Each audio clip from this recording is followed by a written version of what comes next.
Ruth et Naomi se sont donc rendues à Bethléem, ville natale de Naomi en Israël.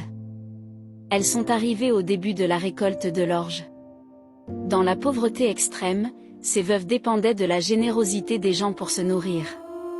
Ruth a alors décidé d'aller glaner les champs.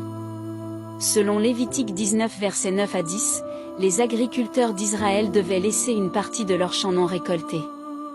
Et s'ils laissaient tomber une gerbe de céréales, ils devaient la laisser au sol afin que les pauvres puissent la ramasser, ou glaner.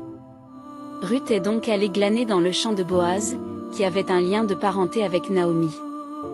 La récolte, et le glanage plus particulièrement, était un travail fatigant et poussiéreux sous les rayons brûlants du soleil, mais Ruth y était tellement investie, du lever au coucher du soleil, que Boaz l'a remarqué. Un jour, alors qu'il était venu voir son champ, il a aussi remarqué Ruth, dont le superviseur a vanté le travail. Boaz a alors fait preuve d'une gentillesse extraordinaire envers elle.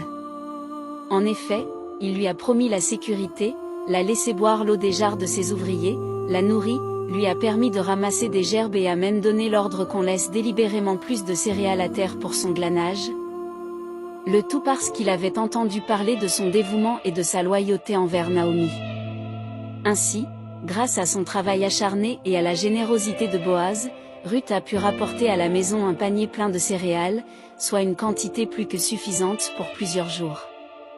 Boaz était un « tuteur rédempteur » de la famille de Naomi, terme légal pour celui qui devait prendre soin d'un parent en grande difficulté.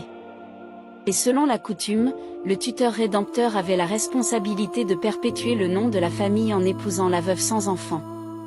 L'histoire de Ruth n'en finit pas de nous surprendre.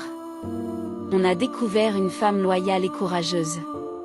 Mais ce n'est que le début. Restez connectés pour la suite, ça va être émouvant.